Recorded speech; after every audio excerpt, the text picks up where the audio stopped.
Қайырлы күн баршаңызға, каналыма қош келдіңіздер. Сіздермен бірге Таңжарқын, сіздерді келе жатқан ұлыстың ұлы күні Наурыз мерекесімен шын жүректен құттықтаймын.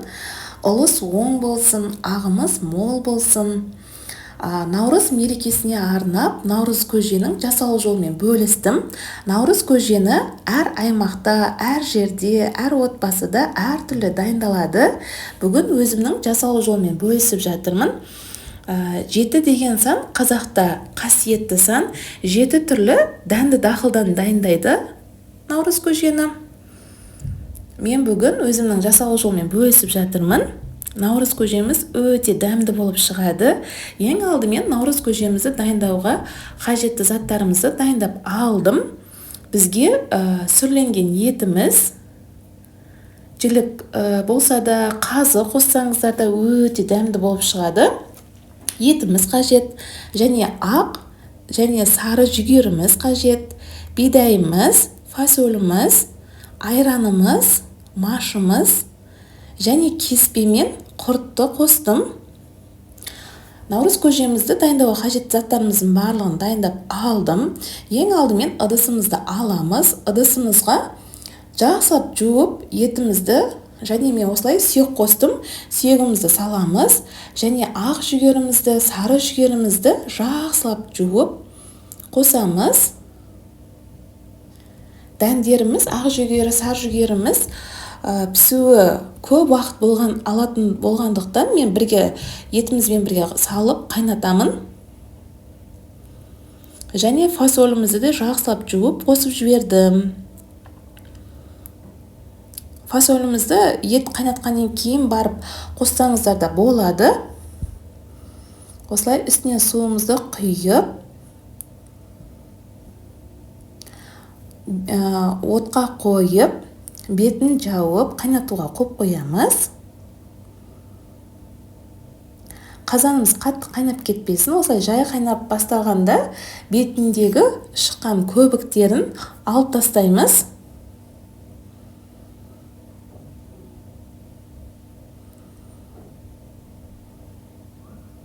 Осылай бетіне шыққан барлық көбіктерін алып тастаймыз. Фасолімізді осылай көбіктерін алып болған екен қоссаңыздар да болады. Қайта-қайта араластыра отыра бетіне шыққан көбіктерін алып тастап тұрдым. Осылай қайта-қайта араластыра отыра көбіктерін барлығын алып алдым. Енді қазанымыздың бетін жартылай жауып, орташа отта қайнатуға қойып қоямыз.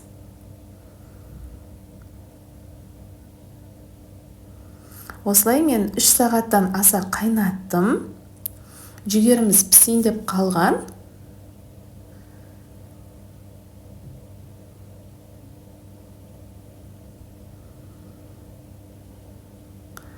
Үш сағаттан аса қайнатқасын үстіне бидайымызды және машымызды салып, тағы да 1 сағаттай қайнатуға қойып қойдым. Орташа отта қайнатыңыздар, дәміне қарай тұзын қосыңыздар. Менің етім тұз алғандықтан баста тұз қоспадым. Осылай орташа отта қайнаттым. 1 сағаттан аса қайнағаннан кейін етімізді және осылай сүйектеріміздің барлығын сүзіп алдым. Көп қайнатсаңыздар, жүгерлеріңізде өте жұмсақ әрі дәмді болып шығады. Осылай еттерімді сүзіп алып, енді аз ғана кеспе қосып жібердім. Кеспе ұнатпасаңыздар, қоспай қойсаңыздар да болады. Қоссаңыздар да өте дәмді болып шығады. Осылай аз ғана кеспемді қосып, тағы да қайнатуға қойып қойдым. Осылай 10 минуттай қайнады. Егер қойыланып қалды десеңіздер, үстіне сәл ғана су қосуға болады. Осылай қайнатып, пісіріп аламыз. Енді еттерімізді турап аламыз. Осылай пісіріп алған еттерімізді турап алдым.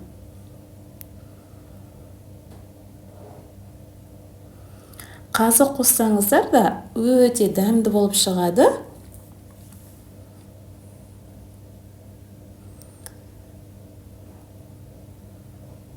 Осылай пісіріп алған еттеріміздің барлығын турап алдық. Енді дайын болған наурыз көжемізге етімізді қосып,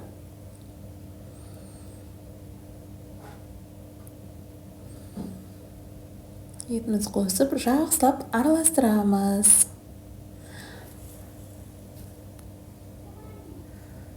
Араластырып, мен құртымыз бен айранымызды барлық наурыз көжеге араластырмадым. Осылай бір бөлігін құйып алып, езіп алған құртымыздың жартысын қостым. Және айранымыздан да аз ғана қостым. Көп қосқанын ұнататын болсаңыздар, көп қосуға болады. Осылай аз ғана айранымызды қосып, жақсылап араластырамыз. Осымен кереметтей наурыз көжеміз дайын. Жасалу жолда өте оңай, әрі өте тойымды, дәмді болып шығады. Осылай кесемізге құйып, ұсына береміз наурыз көжемізді. Сіздер де осы рецепт бойынша жасап көріңіздер. Барлық жанға ұнайды. Егер сұрақтарыңыз болып жатса, комментарийға жазып қалдырыңыздар, міндетті түрде жауап беремін. Наурыз мерекесі құтты болсын. Қош сау болыңыздар.